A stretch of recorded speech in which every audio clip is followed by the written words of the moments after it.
ಜೊತೆಗೆ ಗೃಹ ಸಚಿವ ಪರಮೇಶ್ವರ್ ಕೊಟ್ಟಂತ ಹೇಳಿಕೆಯಲ್ಲಿ ಅವರು ಪ್ರಮುಖವಾಗಿ ಒಂದು ಮಾತು ಹೇಳ್ತಾರೆ.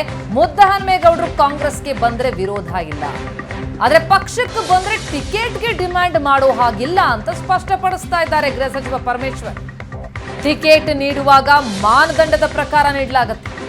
ಮುದ್ದಹನುಮೇಗೌಡರು ನನ್ನನ್ನ ಭೇಟಿಯಾಗಿದ್ರು, ಸಿಎಂ ಡಿಸಿಎಂ ಅವರನ್ನು ಕೂಡ ಭೇಟಿಯಾಗಿ ಚರ್ಚಿಸಿದ್ದಾರೆ. ಅವರು ಕಾಂಗ್ರೆಸ್ಗೆ ಬಂದ್ರೆ ಯಾರದೇ ವಿರೋಧ ಇಲ್ಲ, ಆದ್ರೆ ಪಕ್ಷಕ್ಕೆ ಬಂದ ಮೇಲೆ ಟಿಕೆಟ್ಗೆ ಡಿಮ್ಯಾಂಡ್ ಮಾಡೋ ಹಾಗಿಲ್ಲ ಎನ್ನುವ ಸ್ಪಷ್ಟ ಹೇಳಿಕೆಯನ್ನ ಕೊಟ್ಟಿದ್ದಾರೆ ಗೃಹ ಸಚಿವ ಪರಮೇಶ್ವರ್. ಅವರು ನನ್ನನ್ನು ಭೇಟಿ ಮಾಡಿದ್ರು, ನಮ್ಮ ಮನೆಗೆ ಬಂದಿದ್ರು ತುಮಕೂರಲ್ಲಿ. ಅಲ್ಲಿಂದ ಅದಾದಮೇಲೆ ಅವರು ಅಧ್ಯಕ್ಷರನ್ನ ಮುಖ್ಯಮಂತ್ರಿಗಳನ್ನೆಲ್ಲ ಭೇಟಿ ಮಾಡಿದ್ದಾರೆ. ನಾವೆಲ್ಲ ಒಂದು ಒಮ್ಮತದಿಂದ ಒಂದು ತೀರ್ಮಾನ ತಗೊಳ್ತೀವಿ. ಅವರನ್ನು ಪಕ್ಷಕ್ಕೆ ಬರೋದಕ್ಕೆ ನಮ್ಮದೇನು ತಕರಾರಿಲ್ಲ. ಅಧ್ಯಕ್ಷರ ಜೊತೆ ನಾನು ಮಾತಾಡಿದ್ದೇನೆ. ಅಧ್ಯಕ್ಷರು ಹೇಳಿದರು, ನೀವು ಜಿಲ್ಲೆಯವರು ತೀರ್ಮಾನ ಮಾಡ್ಕೊಳ್ಳಿ, ಪಕ್ಷಕ್ಕೆ ಬರೋದಕ್ಕೆ ಏನು ತೊಂದರೆ ಇಲ್ಲ, ಆದರೆ ಟಿಕೆಟ್ ಕೊಡುವಾಗ ನಾವು ಮಾನದಂಡಗಳೇನಿದೆಯೋ ಅದನ್ನೇ ಕೊಡ್ಬೋದು, ಅವ್ರಿಗೆ ಕೊಡ್ಬೋದು ಅಥವಾ ಬೇರೆಯವ್ರಿಗೆ ಕೊಡ್ಬೋದು, ಕಂಡೀಷನ್ ಹಾಕಬಾರ್ದು ಅಂತ ಜನರಲ್ ಆಗಿ ಹೇಳಿದ್ದಾರೆ. ಆದ್ದರಿಂದ ಅವ್ರು ಬರೋದಕ್ಕೆ ನಮ್ದು ಯಾರ್ದು ಅಬ್ಜೆಕ್ಷನ್ ಇಲ್ಲ. ಜಯಚಂದ್ರ ಅವರು ವಿರೋಧ ವ್ಯಕ್ತಪಡಿಸ್ತಾ ಇದಾರಲ್ಲ ಸರ್, ಅವಶ್ಯಕತೆ ಇಲ್ಲ ಅಂತ. ಅದನ್ನು ನೋಡೋಣ. ಒಬ್ಬೊಬ್ಬರೊಬ್ಬ ಅಭಿಪ್ರಾಯ ಒಬ್ಬೊಬ್ಬರದ್ದು ಒಂದೊಂದು ಥರ ಇರುತ್ತೆ. ಒಟ್ಟಾರೆ ನಾವು ಪಕ್ಷದ ಹಿತದೃಷ್ಟಿಯಿಂದ ನೋಡಬೇಕಾಗತ್ತೆ. ನನ್ನ ವೈಯಕ್ತಿಕವಾಗಿ ಅಭಿಪ್ರಾಯನೇ ಬೇರೆ ಇರ್ಬೋದು, ಅಥವಾ ಜಯಚಂದ್ರ ಅವರ ಅಭಿಪ್ರಾಯನೂ ಕೂಡ ಬೇರೆ ಇರ್ಬೋದು, ರಾಜಣ್ಣ ಅವರ ಅಭಿಪ್ರಾಯನೂ ಬೇರೆ ಇರ್ಬೋದು. ಆದರೆ ಪಕ್ಷದ ದೃಷ್ಟಿಯಿಂದ ನಮಗೆ ಒಬ್ಬ ನಾಯಕ ಮುಖಂಡ ನಮಗೆ ಜೊತೆಗೆ ಬರ್ತಾರೆ ಅಂದಾಗ ನಾವು ಅದನ್ನೇ ನೋಡ್ತೀವಿ. ನಾವು ಪಕ್ಷದ ಹಿತವನ್ನು ಯಾವ ರೀತಿ ಕಾಪಾಡಬೇಕು ಅನ್ನೋದನ್ನ ನೋಡ್ತೀವಿ. ಅವರು ನನ್ನನ್ನು ಈ ಹೇಳಿಕೆ ಕುರಿತಾಗಿ ಇನ್ನಷ್ಟು ಡೀಟೇಲ್ಸ್ ಕೊಡ್ತಾರೆ ನಮ್ಮ ರಿಪೋರ್ಟರ್ ಮಾರುತೇಶ್ ಸಂಪರ್ಕದಲ್ಲಿದ್ದಾರೆ. ಮಾರುತೇಶ್, ಹೋಮ್ ಮಿನಿಸ್ಟರ್ ಪರಮೇಶ್ವರ್ ಅವರ ಹೇಳಿಕೆ ಏನಿದೆ, ಮುದ್ದಹನುಮೇಗೌಡರ ವಿಚಾರಕ್ಕೆ ಸಂಬಂಧಪಟ್ಟಂತೆ ಪಕ್ಷಕ್ಕೆ ಬರಲಿ ಆದರೆ ಟಿಕೆಟ್ ಡಿಮಾಂಡ್ ಇಡೋ ಅಂತಿಲ್ಲ ಅಂತ. ಆದರೆ ಮುದ್ದಹನುಮೇಗೌಡರನ್ನ ತೆಗೆದುಕೊಳ್ತಾ ಇರೋದೇ ಅವರನ್ನು ಅಭ್ಯರ್ಥಿ ಮಾಡೋದಕ್ಕೆ ಅಂತದೊಂದು ಬೇಡಿಕೆ ಕೇಳಿ ಬರ್ತಾ ಇತ್ತು. ಮುದ್ದಹನುಮೇಗೌಡರ ನಿಲುವು ಕೂಡ ಅದೇ ಅನ್ನುವಂಥ ಮಾತುಗಳು ಕೇಳಿ ಬರ್ತಾ ಇತ್ತು. ಈಗ ನೋಡಿದ್ರೆ ವೆಲ್ಕಮ್ ಟು ಪಾರ್ಟಿ, ಆದರೆ ಟಿಕೆಟ್ ಕೇಳಬೇಡಿ ಅನ್ನುವಂಥ ಹೇಳಿಕೆ ಏನಿದೆ, ಇದು ಏನನ್ನ ಸೂಚಿಸ್ತಾ ಇದೆ? ಪ್ರತಿಮಾ, ತುಮಕೂರಿಗೆ ಕಾಂಗ್ರೆಸ್ಗೆ ಪಾಲಿಗೆ ಒಂದು ಪ್ರಬಲ ಅಭ್ಯರ್ಥಿಗಳ ಕೊರತೆ ಅಂತೂ ನಿಶ್ಚಿತವಾಗಿಯೂ ಇದೆ. ಆ ಕೊರತೆಯನ್ನು ಫುಲ್ಫಿಲ್ ಮಾಡುವಂತಹ ಯಾವುದಾದ್ರೂ ಅಭ್ಯರ್ಥಿ ಇದ್ದರೆ ಅದು ಬಿಜೆಪಿಯಲ್ಲಿ ಈಗ ಇರುವಂತಹ ಮಾಜಿ ಸಂಸದರಾಗಿರುವಂತಹ ಮುದ್ದಹನುಮೇಗೌಡರು. ಅವರನ್ನು ಕರ್ಕೊಂಡು ಬಂದರೆ ತುಮಕೂರಿಗೆ ಒಂದು ಪ್ರಬಲ ಕ್ಯಾಂಡಿಡೇಟ್ ಆಗ್ತಾರೆ, ಗೆಲ್ಲುವಂತಹ ಸಾಧ್ಯತೆಗಳು ಕೂಡ ಜಾಸ್ತಿ ಇದೆ. ಯಾಕಂದರೆ ಕಳೆದ ಬಾರಿ ಹಾಲಿ ಸಂಸದರಾಗಿದ್ದರು ಮುದ್ದಹನುಮೇಗೌಡರು, ಮೈತ್ರಿಯ ಕಾರಣಕ್ಕಾಗಿ ಹಾಲಿ ಸಂಸದರಾಗಿದ್ದಂಥವರಿಗೆ ಟಿಕೆಟನ್ನು ನಿರಾಕರಿಸಿ ದೇವೇಗೌಡರನ್ನ ಸ್ಪರ್ಧೆ ಮಾಡಿಸಿದ್ರು.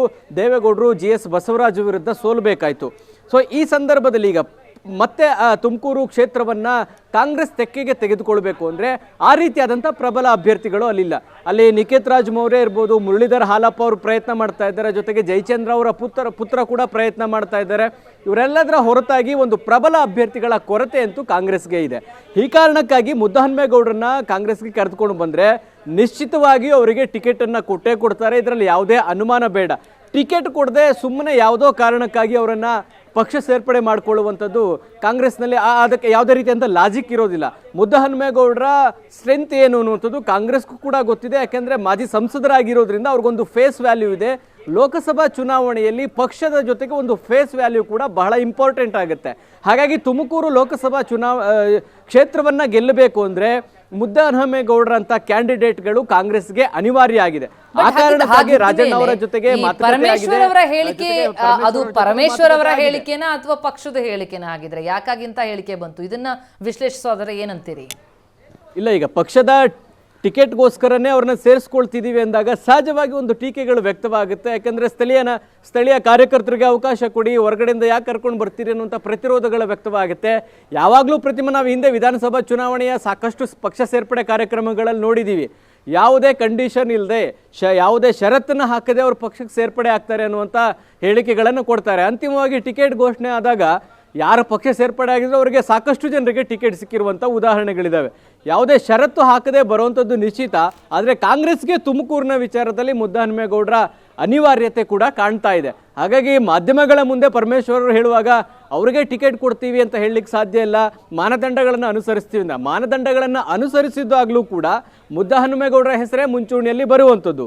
ಹಾಗಾಗಿನೇ ಪರಮೇಶ್ವರ್ ಅವರು ಅದನ್ನು ಬಹಿರಂಗವಾಗಿ ಒಪ್ಕೊಳ್ಳೋದಕ್ಕೆ ತಯಾರಿಲ್ಲ. ಆದರೆ ಆಂತರಿಕವಾಗಿ ಅವರನ್ನು ಕಾಂಗ್ರೆಸ್ ಸೇರ್ಪಡೆ ಮಾಡಿಕೊಳ್ತಾ ಇರುವಂಥದ್ದೇ ತುಮಕೂರನ್ನ ಕಾಂಗ್ರೆಸ್ ಅಭ್ಯರ್ಥಿಯಾಗಿ ಮಾಡುವಂಥ ಉದ್ದೇಶದಿಂದಾಗಿ. ಪ್ರತಿಮಾ, ಆದರೆ ಮಾರುತೇಶ್, ಮುದ್ದಹನುಮೇಗೌಡರ ವೇವ್ ಲೆಂತ್ ಹೇಗಿದೆ ಪಾರ್ಟಿಯಲ್ಲಿ ಅದು ಪ್ರಮುಖ ಆಗುತ್ತೆ. ಯಾಕಂದ್ರೆ ಎಲ್ರಿಗೂ ಒಪ್ಪಿತವಾದಂತಹ ಒಂದು ವ್ಯಕ್ತಿಯಾಗಿ ಅವರು ಒಳ ಬರಲಿಕ್ಕೆ ಸಾಧ್ಯ ಆಗತ್ತಾ, ಟಿಕೆಟ್ ಪಡೆಯೋದಕ್ಕೆ ಸಾಧ್ಯ ಆಗತ್ತಾ? ಯಾಕಂದ್ರೆ DK ಅವರ ಅಲ್ಲಿ ಸಮ್ಮತಿ ಕೂಡ ಬೇಕಾಗತ್ತೇನೋ ಅಂತ.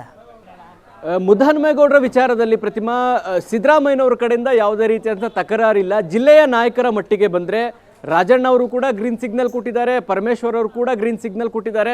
ಜಯಚಂದ್ರ ಅವರ ತಕರಾರು ಸ್ವಲ್ಪ ಕಾಣಿಸ್ತಾ ಇದೆ. ಕಾರಣ ಅವರು ಮಗನಿಗೂ ಕೂಡ ಲೋಕಸಭಾ ಟಿಕೆಟ್ಗೆ ಪ್ರಯತ್ನ ಮಾಡ್ತಾ ಇದ್ದಾರೆ. ಆ ಕಾರಣದಿಂದ ವಿರೋಧ ಮಾಡ್ತಿದ್ದಾರೆ. ಈ ಹಿಂದೆ ಪಕ್ಷ ಬಿಡುವಂಥ ಸಂದರ್ಭದಲ್ಲಿ DK ಶಿವಕುಮಾರ್ ಅವರ ಮೇಲೆ ಬಹಳ ಗಂಭೀರವಾದಂಥ ಆರೋಪಗಳನ್ನು ಮಾಡಿ ಮುದ್ದಹನುಮೇಗೌಡರು BJP ಸೇರ್ಪಡೆ ಆಗಿದ್ರು. ಹೀಗಾಗಿ ಲೋಕಸಭಾ ಚುನಾವಣೆ ಗೆಲ್ಲುವಂತಹ ಅನಿವಾರ್ಯತೆ KPCC ಅಧ್ಯಕ್ಷರು DCM ಆಗಿರುವಂತಹ DK ಶಿವಕುಮಾರ್ ಅವರ ಮೇಲೂ ಹೆಚ್ಚಿನ ಜವಾಬ್ದಾರಿ ಇದೆ.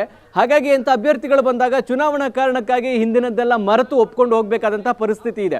ಆದರೆ ಮುದ್ದಹನುಮೇಗೌಡರ ಈ ಪಕ್ಷಾಂತರ ವಿಚಾರಕ್ಕೆ ಸಂಬಂಧಪಟ್ಟ ಹಾಗೆ ಮತದಾರ ಯಾವ ತೀರ್ಮಾನವನ್ನು ತೆಗೆದುಕೊಳ್ತಾನೆ ಅನ್ನೋದು ಬಹಳ ಕ್ರೂಷಿಯಲ್ ಆಗುತ್ತೆ. ಯಾಕೆಂದರೆ ಅವರು BJPಗೆ ಬಂದ ಮೇಲೆ ನೆಲೆ ಇಲ್ಲದ ರೀತಿ ಆಗೋದ್ರು, ಅತಂತ್ರ ಆಗೋದ್ರು. ಕುಣಿಗಲ್ ವಿಧಾನಸಭಾ ಕ್ಷೇತ್ರದಿಂದ ಟಿಕೆಟ್ ಕೂಡ ಬಯಸಿದ್ರು 23 ಅಂದರೆ ಕಳೆದ ಎಲೆಕ್ಷನ್, ವಿಧಾನಸಭೆ ಎಲೆಕ್ಷನ್ ಅಲ್ಲಿ. ಅಲ್ಲೂ ಕೂಡ ಅವರಿಗೆ ಟಿಕೆಟ್ ಸಿಗಲಿಲ್ಲ. ಹಾಗಾಗಿ ಈಗ ಕಾಂಗ್ರೆಸ್ ಕಡೆಗೆ ಮುಖ ಮಾಡ್ತಿದ್ದಾರೆ ಅನ್ನೋ ಆರೋಪಗಳಿದಾವೆ. ಸ್ಥಳೀಯ ಕಾರ್ಯಕರ್ತರು ಇದನ್ನ ಹೇಗೆ ಒಪ್ಕೊಳ್ತಾರೆ? ನಾಯಕರ ಲೆವೆಲ್ ನಲ್ಲಿ ಬಹಳ ಈಸಿಯಾಗಿ ಒಪ್ಕೊಳ್ಬಿಡ್ತಾರೆ.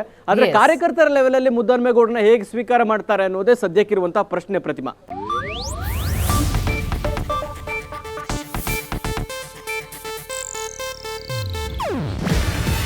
ಇದು ಏಷ್ಯಾನೆಟ್ ನ್ಯೂಸ್ ನೆಟ್ವರ್ಕ್ ಪ್ರಸ್ತುತಿ. ನೀವು ನೋಡ್ತಿದ್ದೀರಾ ಏಷ್ಯಾನೆಟ್ ಸುವರ್ಣ ನ್ಯೂಸ್.